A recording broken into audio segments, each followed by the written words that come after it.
tal? ¿Cómo están? Sean todos bienvenidos y bienvenidas a un nuevo capítulo de Punto de Vista, el podcast. En este nuevo episodio nos encontramos con un gran invitado. Estamos hablando de Fernando Peña Cortés. Él es director del Laboratorio de Planificación Territorial de la Universidad Católica de Temuco. Fernando, ¿cómo está? Bienvenido y gracias por aceptar nuestra invitación. Muchas gracias, Catalina, por esta oportunidad de poder interactuar y también tener la posibilidad de comunicarme con las personas de la región. Hemos conversado en varias ocasiones, en otros programas, en Pauta Informativa.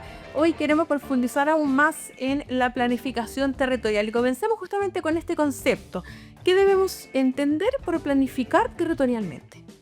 Bueno, la planificación del territorio es una herramienta que los países han utilizado ya desde la década del 80 para poder identificar aquellos territorios que son óptimos para el desarrollo de un determinado uso desde el punto de vista productivo, pero también desde el punto de vista de la conservación.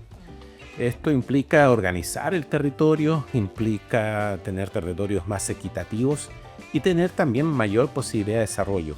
Muchas veces la planificación contribuye a hacer un delta desde el punto de vista de la inversión, porque mientras más información se le provee a quienes son empresarios o desarrollan algún proyecto, estas iniciativas tienen mejor destino, ¿no?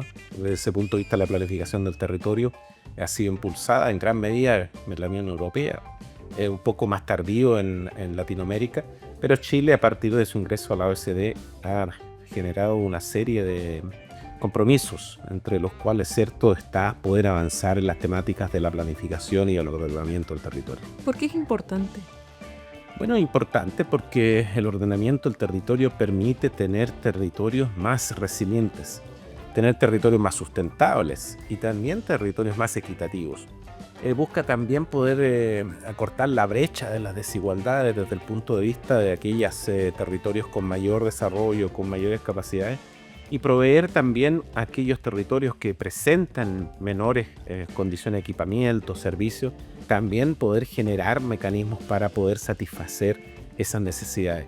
De forma tal de que si una persona vive, por ejemplo, en Lonquimay y otra vive en Curacautín y otra vive en Puerto Saavedra, tengan acceso a un nivel común de equipamiento, de servicios, de atención, de calidad en la salud, de calidad en la educación, y desde ese punto de vista la planificación va proveyendo herramientas para los tomadores de decisión en el nivel local, en el nivel regional y en el nivel nacional. Y siguiendo en esa línea de lo que usted está comentando, Fernando, planificarnos territorialmente va variando de acuerdo al territorio en el cual nos encontramos.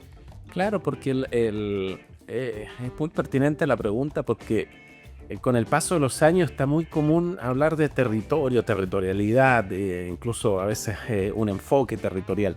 Y precisamente el territorio implica conocer la particularidad del sector, el contexto, el saber local, las prácticas locales, de forma tal de poder identificar aquellos elementos que son pertinentes, que son situados a ese espacio físico determinado. El territorio es una construcción social sobre un espacio físico y en ese contexto, ¿cierto?, el territorio busca también ser dinámico. Cuando ocurre la pandemia, aquellos territorios que tenían mayor desarrollo local, eso implica mayor conocimiento de sus prácticas, de sus saberes ancestrales, tuvieron una mayor capacidad de resiliencia y mayor respuesta a lo que implicó, ¿cierto?, los desafíos de la pandemia. ¿Dónde resulta más complejo la planificación territorial? ¿Dónde resulta más complejo? La planificación territorial requiere una institucionalidad. Requiere también, en el caso latinoamericano y específicamente en el caso chileno, tener una mayor voluntad política de avanzar en la descentralización del país, ¿no? Y eso es muy importante porque mientras no avancemos en la descentralización, sigue siendo Chile un estado altamente centralizado y no deja, digamos, espacio, competencia o recursos para que sean desarrollados en el territorio regional. Fíjese, un principio que opera en los países desarrollados, especialmente en la OECD, es el principio de subsidiariedad, que en el caso chileno se ha llamado también como principio de erradicación preferente. ¿Qué implica? Implica que todo lo que es posible administrar y gestionar en el nivel local, se gestiona en el nivel local. Luego avanza al nivel regional y luego al nivel nacional. Sin embargo, en el caso chileno es totalmente al revés. Y en general en el caso latinoamericano. Entonces, tenemos que avanzar en que los ministerios, ¿cierto?, suelten un poquito, ¿ya?, sean generosos en soltar competencia, en traspasar estas competencias, en traspasar recursos, y también que las regiones asuman este rol y puedan tener, ¿cierto?, la capacidad no solo de gestionar, sino que la capacidad de invertir y corregir estas disfuncionalidades, estas brechas que hay en los distintos espacios de la región. Y en estos procesos de planificación territorial, ¿qué actores suelen participar? Bueno, los actores son diversos en función del instrumento que opera. Es un desafío en estos procesos tener una participación ciudadana que refleje efectivamente el sentir de los territorios. Nosotros, como equipo de laboratorio de planificación territorial, hemos participado en el último tiempo, ¿cierto?, en distintos instrumentos, en el plan energético regional, ¿no?, en el plan estratégico, en que pudimos hacer talleres a nivel de la región, y uno busca a aquellos actores desde el punto de vista local, actores locales, la comunidad, la sociedad civil, actores también del sector productivo, actores de la academia, actores del sector público. En la estrategia regional, un fuerte foco fue llegar a toda la región, trabajar con las 32 comunas. Eso implicó, por ejemplo, tener a los municipios, tener a las juntas de vecinos, a los actores locales que estuvieran representados. Y una experiencia importante en el último tiempo ha sido el levantamiento de planes de acción de cambio climático comunal, ¿no? El Lautaro, Curacautín, por ejemplo. En ese caso, dadas las particularidades de los territorios y producto de que el cambio climático se manifiesta con mucha, pudiéramos decir, pertinencia y diferencia en territorios intracomunales, tuvimos que hacer más talleres locales, ir a sectores específicos de la comuna y de esa forma tener talleres que representaran las capacidades, los problemas y también los desafíos en función del cambio climático. Justamente siguiendo en esta línea, aprovechando que usted le mencionaba los desafíos de la planificación territorial actualmente, ¿cuáles podrían ser? Los desafíos de la planificación territorial son, desde ese punto de vista, por ejemplo, tener una capacidad de información que permita una toma de decisiones oportuna. Saber el óptimo de los territorios, porque mire, así como el ser humano es bueno para determinadas actividades, tenemos aquellos que son buenas para el fútbol, otros para el básquetbol, otros para las leyes, otros para la ingeniería. El territorio igualmente. Un territorio es óptimo para la actividad agrícola, otro para la actividad forestal, otro para la actividad acuícola. En la medida que utilizamos el territorio en su óptimo, el rendimiento es mucho mayor. Así también hay territorio óptimo para las actividades de conservación y eso implica que esos territorios sigan como tal. Un desafío importante también tiene que ver con la participación ciudadana. ¿Cómo logramos que la participación ciudadana sea articulada? Que la participación ciudadana implique efectivamente toma de decisión y que los actores públicos, privados, ¿cierto?, se relacionen en ese proceso. Y un tercer aspecto de desafío implica también poder tener capacidad de decisión, ¿no? Necesitamos, por ejemplo, desde el punto de vista de la región, tener indicadores que nos permitan, ¿cierto?, saber bien la problemática y que también eso implique poder tener decisión. Hace poco se presentaron unas plataformas desde el punto de vista de tener información para la toma de decisión. Ese es un gran desafío. Hoy día cuando a veces se dice que hay muchos diagnósticos y que necesitamos soluciones, pero no siempre esos diagnósticos son pertinentes, tienen la calidad de detalle que se requiere para la toma de decisión, y eso también es un factor que hace que necesitemos, ¿cierto?, plantearlo como desafío. Vamos a algunas situaciones que han ocurrido en nuestro país, no en la Araucanía, sino que más bien en Viña del Mar. Hace un tiempo atrás, un par de meses, se generó un socavón ahí en un edificio y generó, por supuesto, la evacuación. Residentes que incluso no han regresado por ese peligro que todavía está presente. Poco tiempo atrás, no recuerdo bien la fecha, pero poco tiempo atrás se generó otro socavón en ese sector, lo cual da cuenta evidentemente del peligro. ¿Hubo planificación territorial ahí? ¿Seguimos construyendo en zonas de riesgo? Bueno, seguimos construyendo en zonas de riesgo, ¿ya? Porque los instrumentos, en caso de Chile ha tenido una planificación eminentemente urbana, ¿ya? Eso equivale, si usted toma el total del territorio nacional, debe ser del orden del 5% del territorio nacional o menos, ¿ya? Por lo tanto, la planificación que implica sistemas frágiles, como en este caso sistemas dunarios, sistemas de acantilado, no ha llegado con la rapidez que la actividad inmobiliaria ha demandado, ¿no? Y desde ese punto de vista, muchos territorios que hoy día tienen peligrosidad o amenaza desde el punto de vista natural, no han tenido procesos de planificación que sean pertinentes al nivel de riesgo que hay presente. Y por lo tanto, efectivamente, la planificación ha ido desfasada, ha ido retrasada. Chile es un país que tiene un desfase importante. Fíjese usted que la primera ley ambiental en el mundo es del año 1969. La primera ley en Chile, 1994. Ahí tenemos un desfase de 25 años. Claro. Bueno, la Carta Europea de Ordenación del Territorio, que firman los países cuando están en pleno proceso de acuerdo para implementar la Unión Europea, es de 1983. La ley que en Chile introduce los planes de ordenamiento territorial es de 2018, es decir, 35 años. Por lo tanto, efectivamente hay un desfase desde el punto de vista de lo que son los procesos de planificación en función de lo que ha sido la implementación de, en este caso, actividad inmobiliaria sobre unidades frágiles ambientalmente. ¿Podemos vincular eso? Se lo pregunto desde la ignorancia. ¿Podemos vincular eso con el desconocimiento? Bueno, no siempre es desconocimiento, porque a veces se conocen, digamos, los peligros, se conocen, pero yo diría que ahí actuamos un poquito al límite, ¿cierto? ¿Qué esperamos nosotros? Esperamos que en el corto plazo, ¿cierto?, podamos implementar los planes de ordenamiento territorial, los planes regionales de ordenamiento territorial. También poder revisar los planes urbanos, los instrumentos como el plan regulador comunal, los planes regulares intercomunales, que permitan y otorguen mayor herramienta a los municipios para poder hacer un mejor control y también otorgar los permisos que correspondan desde el punto de vista de la construcción de obras, casas, edificios en áreas de seguridad.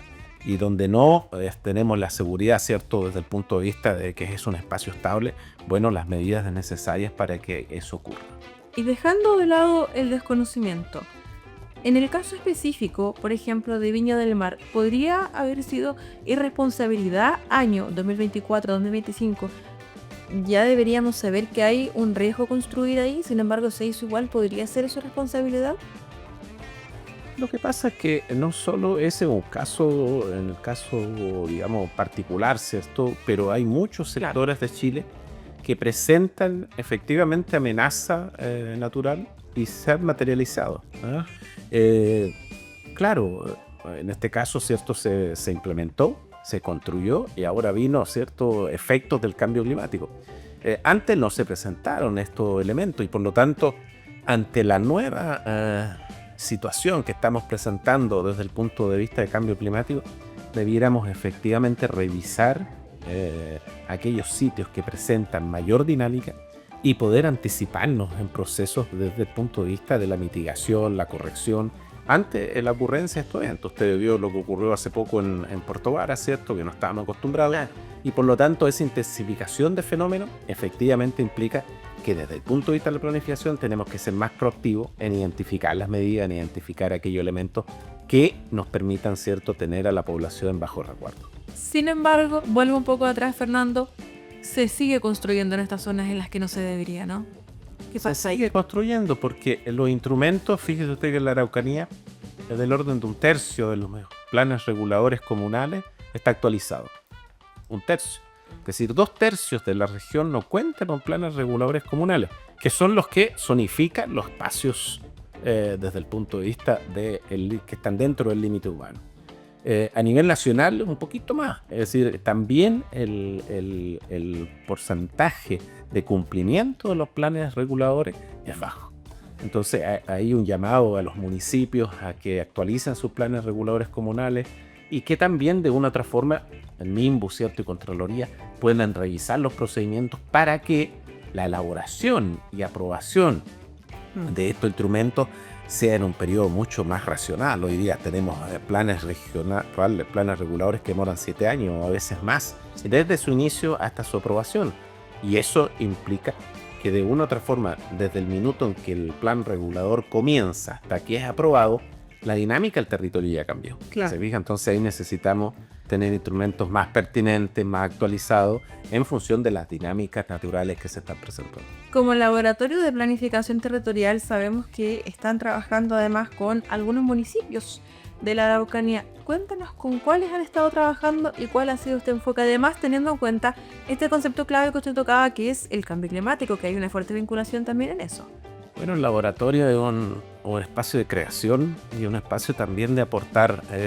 Como laboratorio, hoy día tenemos 3 grandes áreas de trabajo: un área de formación en la que está el doctorado en Planificación Territorial y Sustentabilidad, el magíster en Planificación y Gestión Territorial, algunos diplomados, ¿cierto? El aporte también que hacemos en carreras de pregrado, en investigación científica, proyectos de investigación, FONDES, FONDEF, INNOVA, que buscan, ¿cierto?, poder aportar con nuevo conocimiento, un conocimiento frontera, y también todo un área de proyecto de desarrollo, asistencia técnica, en que nos vinculamos tanto con los gobiernos regionales, algunas secretarías regionales ministeriales o ministerios propiamente tal, organismos a nivel nacional, y también los municipios de la Araucanía. Yo diría que uno de los elementos importantes que a partir de distintos proyectos hemos podido trabajar por las 32 comunas de la Araucanía.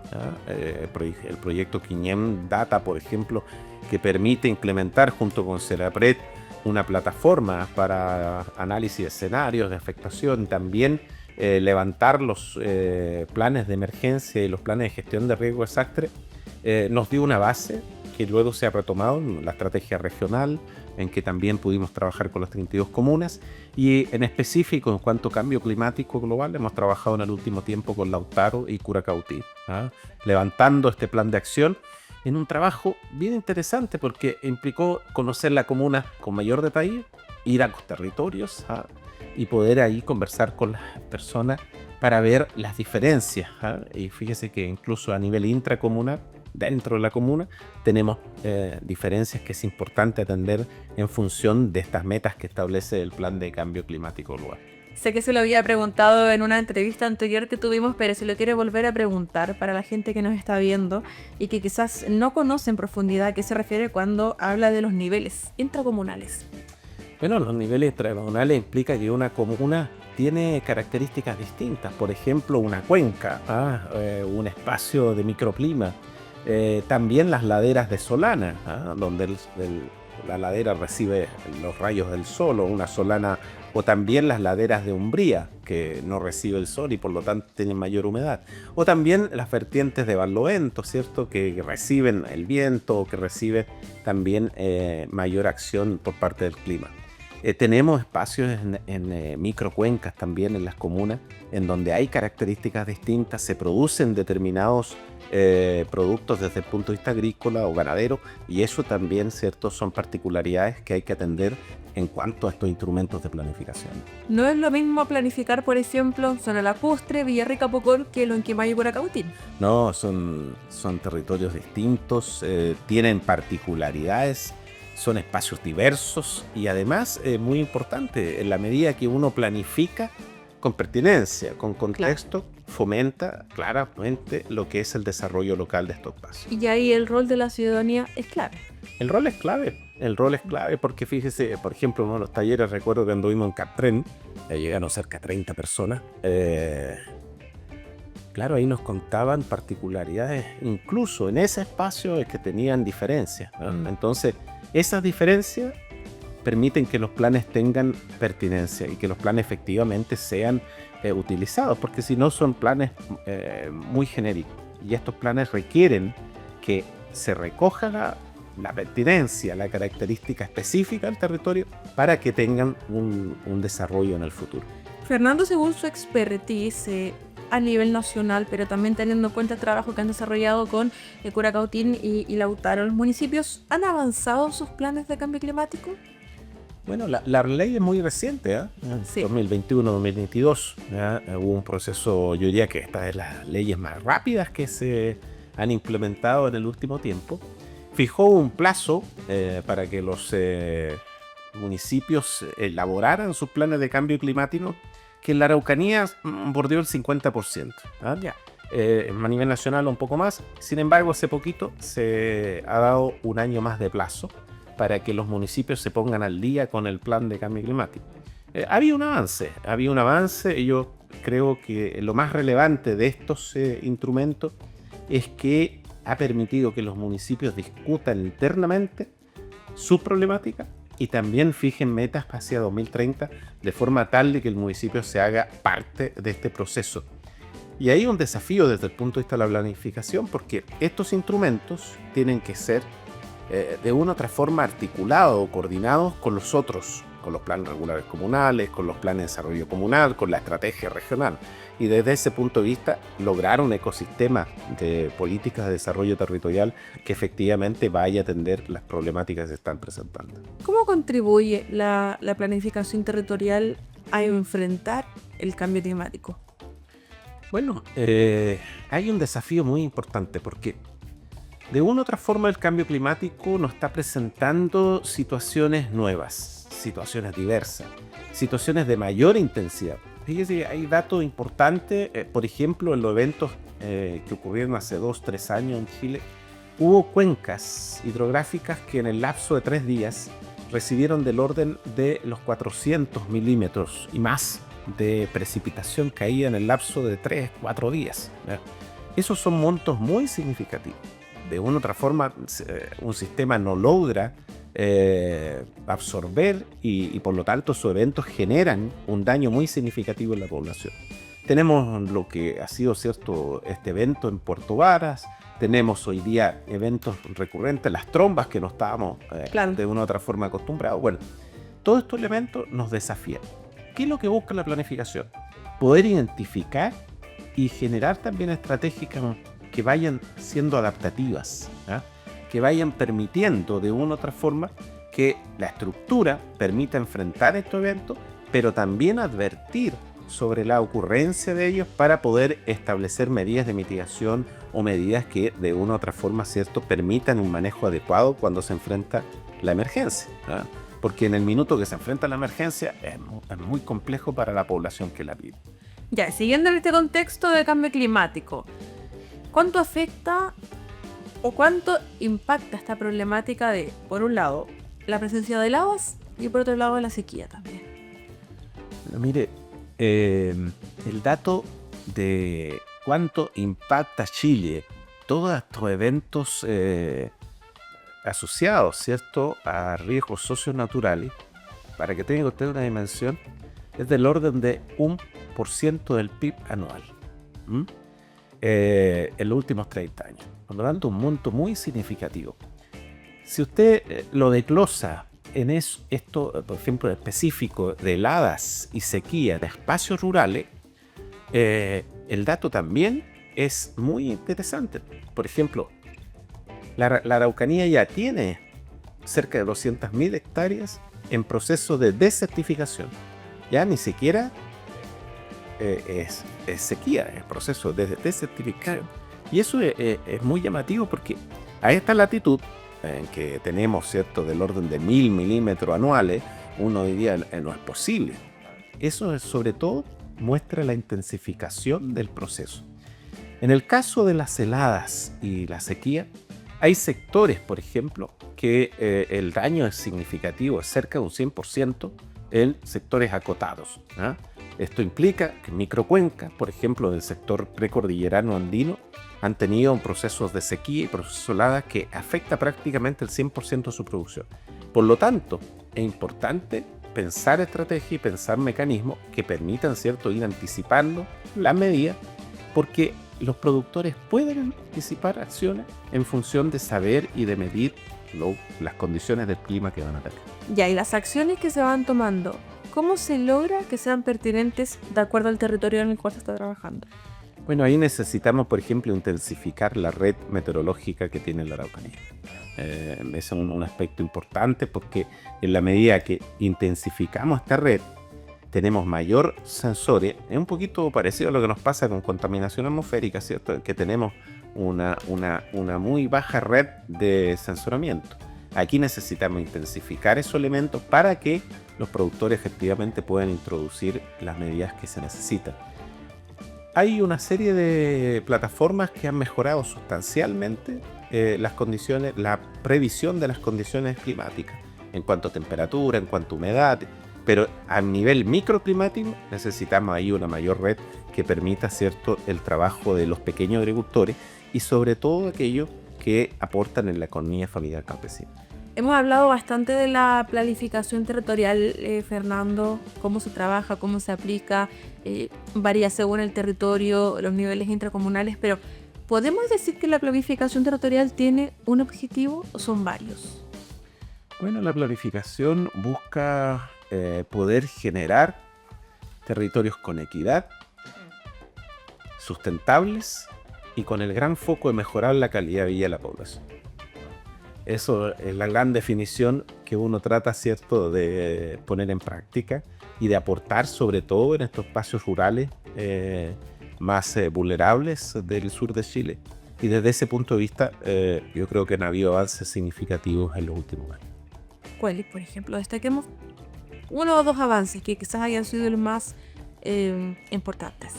Bueno, un avance importante fue la introducción en la Ley 21.074 de los planes regionales de ordenamiento territorial, que implica, ¿cierto?, que las regiones van a tener instrumentos vinculantes sobre aquellos espacios no urbanos.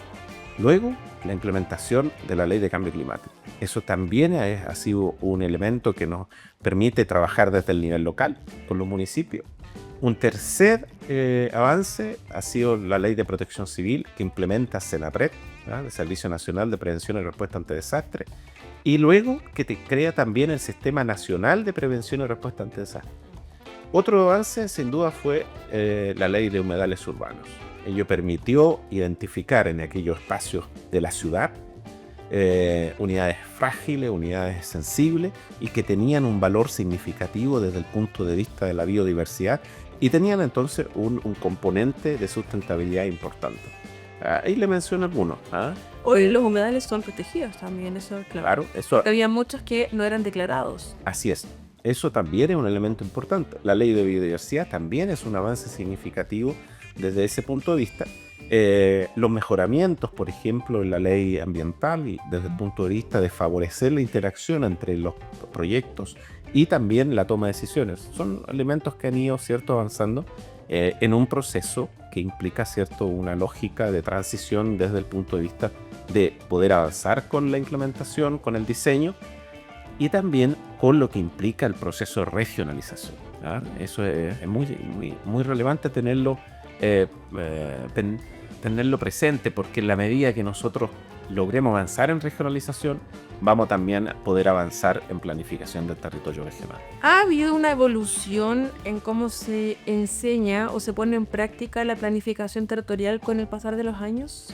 Sí, ha avanzado mucho porque el mayor avance ha sido poder dotar a la planificación de elementos objetivos que le permitan aportar con mayor objetividad en la toma de decisión.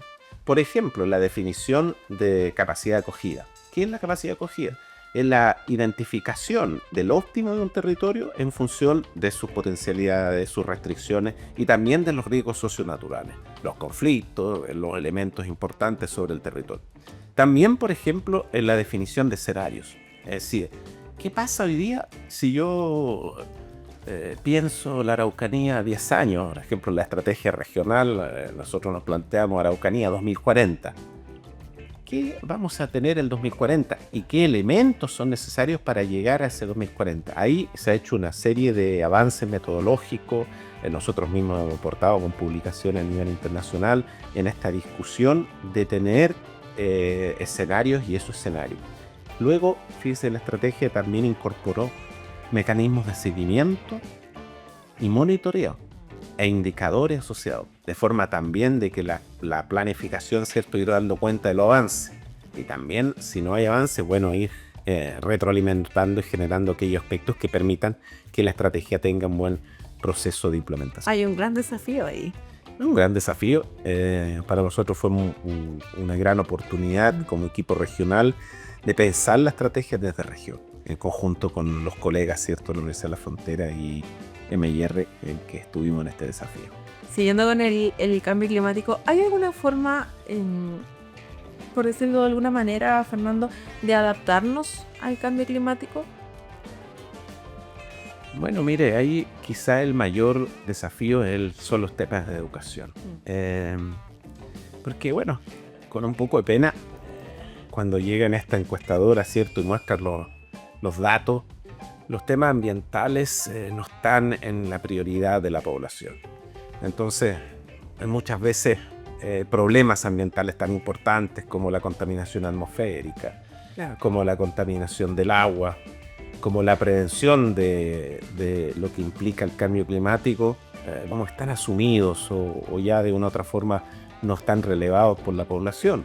E incluso de una u otra forma hay algunos líderes que objetan estos elementos y tienen recepción en la población. Entonces hay que hacer un trabajo todavía muy importante de educación, un trabajo que implique, ¿cierto?, mostrar lo que implican estos elementos desde el punto de vista ambiental y sobre todo de la sustentabilidad, ¿no? De pensar que este espacio tiene que quedar también para las generaciones futuras, en la medida que la conciencia ambiental, la educación ambiental tengan una mayor resonancia en la población, yo creo que los procesos de resiliencia y de adaptación al cambio climático son más importantes. Porque aquí en el cambio climático opera también la curva del olvido. Cuando ocurren los eventos, todos estamos muy preocupados.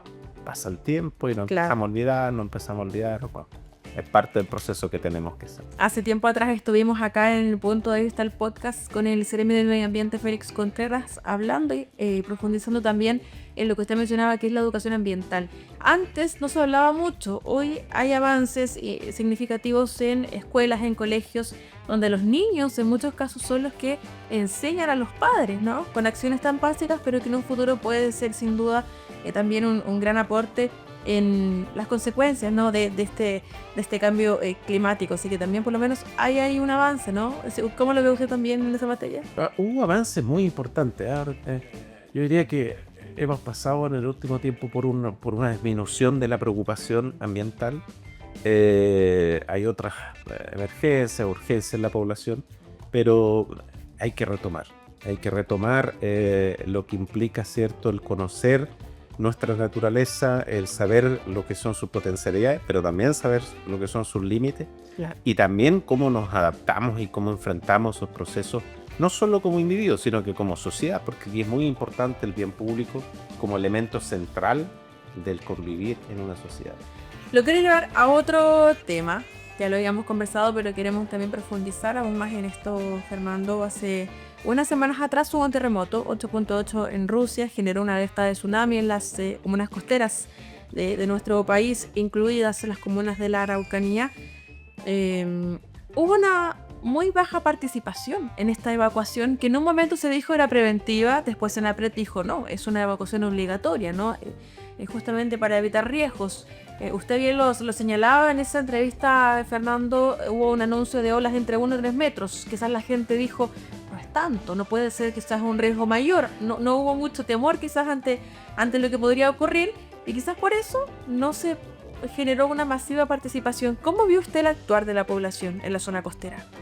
Bueno, mire, primero destacar que yo creo que se puso a prueba la nueva institucionalidad, creada a partir de la Ley de Protección Civil, ¿cierto?, y la que implementa el Servicio Nacional de Prevención y Respuesta ante Desastres, SENAPRED. Y desde ese punto de vista, la orgánica funcionamiento fue bastante óptima, ¿ya?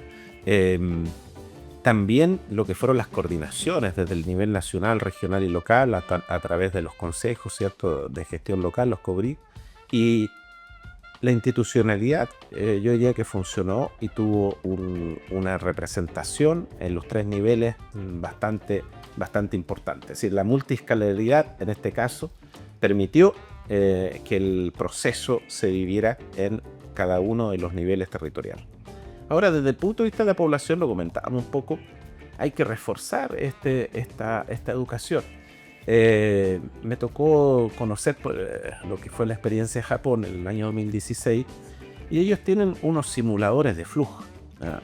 Es muy importante porque estos simuladores muestran cómo una ola 5 metros, de 3 metros, de 2 metros, de 1 metro, generan cierto efecto, no solo sobre el espacio natural, sino que también cuando está la población. Y fíjese que ya con una ola de 1 metro, a uno lo bota. Y por lo tanto es importante que la población empiece a recoger estos elementos. Quizás ahí nos falta un poco más de educación, de tener estas áreas demostrativas, así como se ha implementado también, por ejemplo, un set que posibilita que la población se siente y simula, ¿cierto?, el evento sísmico, y uno puede advertir lo que implica en cuanto a movimiento. La población también podría tener esta visualización de lo que son estos simuladores de flujo, y allí yo creo que habría una mayor comprensión. Pero también implica mayor educación, mayor conciencia desde el punto de vista de lo que significa el evento. Ahora, hay otros elementos que funcionaron bien. Por ejemplo, las sirenas en estos sectores del norte convocaron y también hubo evacuación, por ejemplo, de lugares con alta aglomeración. También en el caso de cárceles, pero el caso de Iquique, y que pusieron a prueba, ¿cierto?, los mecanismos. Ahora, la evacuación en altura es uno de los pendientes, ¿no? También es un proceso que vamos a tener que trabajar. La evacuación vertical. Claro, la evacuación vertical. Es un punto muy complejo que vamos a tener que enfrentar en el corto plazo. Sí, porque actualmente en nuestro país no hay un protocolo, ¿no?, para la evacuación vertical. Usted nos comentaba la experiencia en Japón, donde sí está aplicado, pero hoy en Chile no. Hay un programa, un protocolo, según informó el Senapred, para poner en práctica la evacuación vertical, que facilitaría, por ejemplo, a personas que les cuesta más moverse o ir a las alturas, ¿cierto?, que es donde se debe trasladar la gente ante una alerta de tsunami. ¿Es una deuda pendiente eso hoy día en nuestro país? Sí, es un aspecto que yo diría que el último evento deja algunos aspectos quizás con mayor preeminencia que el resto. Uno, el tema de las boyas, ¿no? De tener una mayor densidad de boyas que nos permita tener mayor precisión desde el punto de vista de las alteraciones que presente la alta marea.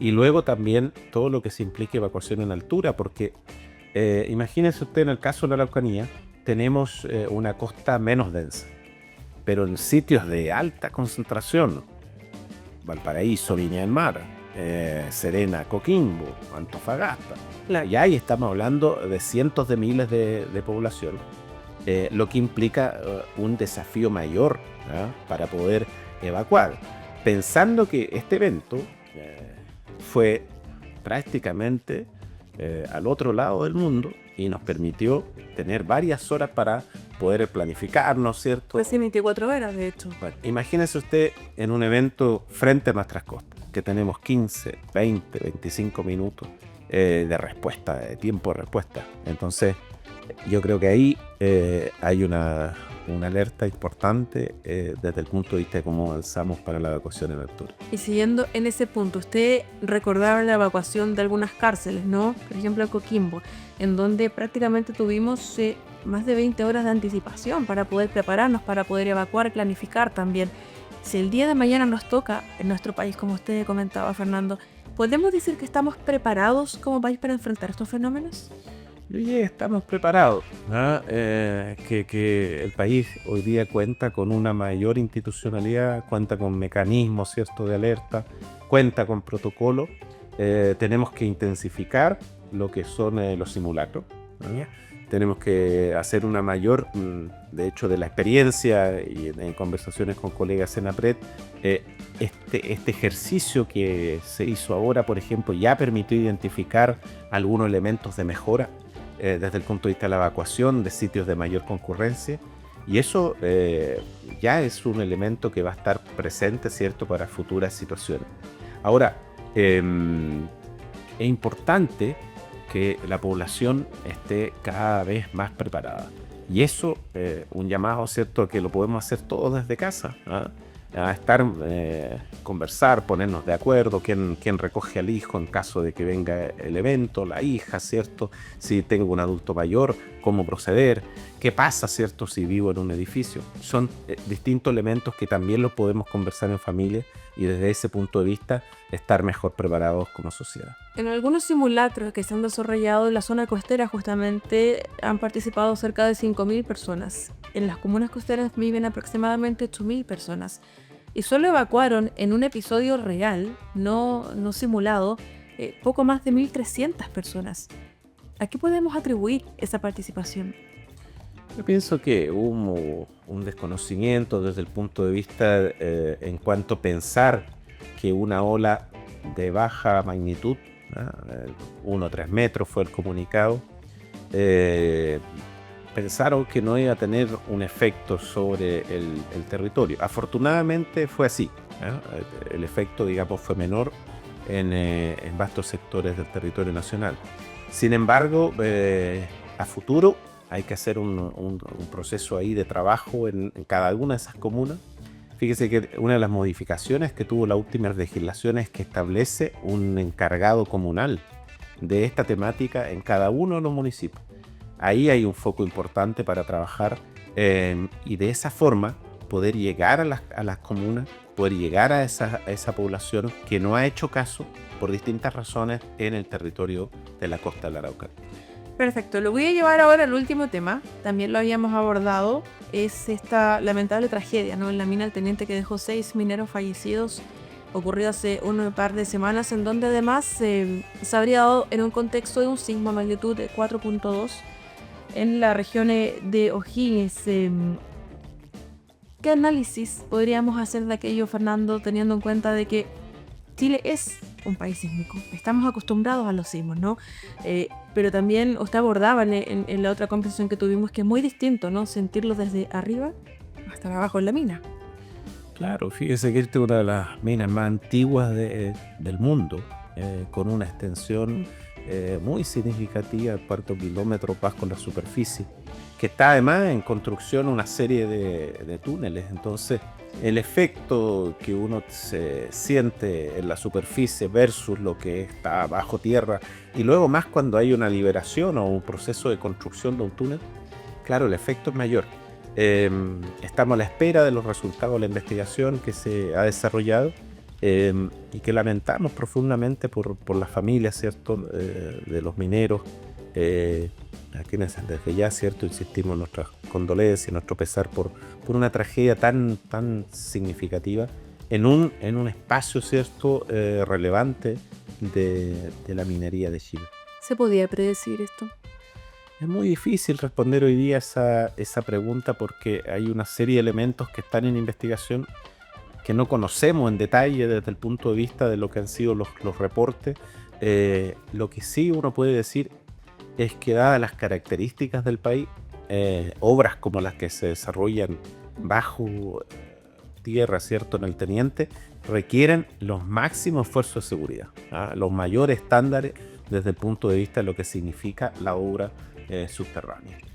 No podemos decir que Codelco tiene o no tiene responsabilidad porque, como usted bien dice, hay una investigación, se instruyó una auditoría internacional. Máximo Pacheco, además, el presidente del directorio de Codelco, cuando entregó sus últimas palabras frente a la prensa, él señalaba también de su voz: queremos saber qué hicimos mal. Pese a esta investigación, con estos dichos, ¿podríamos decir que hay quizás un mea culpa anticipado por parte de Codelco? Lo que pasa, fíjese, que la naturaleza, quienes trabajamos en los temas de las dinámicas naturales, la naturaleza es de una capacidad muy significativa. Y a veces no evaluamos en su totalidad el poder de la naturaleza, ¿no? Fíjese que nosotros en la Araucanía tenemos espacios en los que ha habido lares, estos aluviones volcánicos. Bueno, se ha vuelto a construir en estos sitios, en el caso, ¿cierto?, de lo que es el volcán Villarrica. Tenemos espacios que han sido de tsunami, han sido destruidos, se ha vuelto a construir en los mismos espacios. Tenemos espacios de remoción en masa, se ha vuelto a construir en estos espacios. Por eso yo decía que dadas las características de frecuencias, Japón y Chile son los dos países con mayor recurrencia de eventos tectónicos, ¿ya? Y por lo tanto son países con una alta sismicidad, lo que exige, ¿cierto?, tener el máximo estándar y la mayor capacidad desde el punto de vista de resguardo para poder desarrollar estas obras.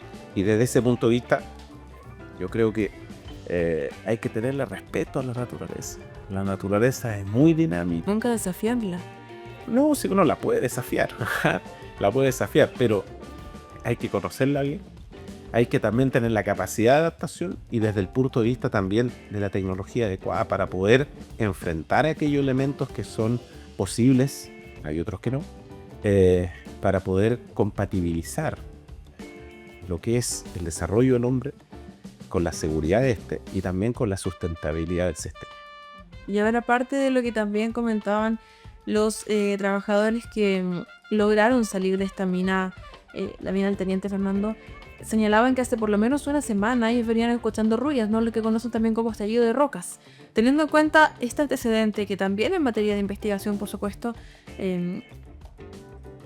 quizás estuve un poco reiterativa, pero ¿se podía predecir que podía ocurrir algo así teniendo en cuenta estos ruidos o suelen ser frecuentes en este tipo de túneles? Lo que pasa es que eso, mire, puede ser un indicio, ¿ya? Puede ser un indicio, pero el sistema natural es tan multifactorial. A veces me tocó estar en mi juventud, digamos, en una mina en la parte fronteriza, con el tío que trabajaba ahí, digamos. Y es tan multifactorial la naturaleza que uno tiene que esperar, digamos, y tener estos estudios para ver, bueno, qué mostró el sismógrafo, qué mostró desde el punto de vista de movimientos previos, ¿no? Ver las cámaras desde el punto de vista también de cómo fue el proceso, cuál fue la obra que se está desarrollando o cuáles eran los elementos de resistencia y protección. Entonces yo creo que ahí tenemos que tener la paciencia de poder esperar el resultado de la investigación para poder tener una respuesta lo más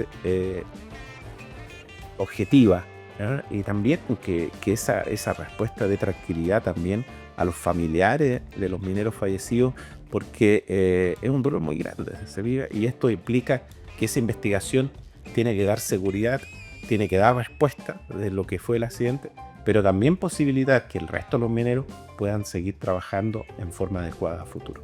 Solamente para finalizar, Fernando, este hecho no debiera ser comparado con lo que aconteció en 2010, ¿cierto? Terremoto en la mina San José, totalmente distinto. No, son procesos muy distintos, son procesos que tienen además una identificación y una detonación muy distinta. Por lo tanto, creo que no son comparables entre sí en función de lo que hasta el día de hoy conocemos. Perfecto, doctor Fernando Peña Cortés, director del Laboratorio de Planificación Territorial de la Universidad Católica de Temuco. Gracias por acompañarnos el día de hoy en Punto de Vista, el podcast, y que le vaya muy bien. Muchas gracias por esta oportunidad, que esté muy bien. Muchas gracias a usted y con su compañía estamos finalizando este nuevo capítulo de Punto de Vista, el podcast. Gracias por la sintonía, que esté muy bien. Chao, chao.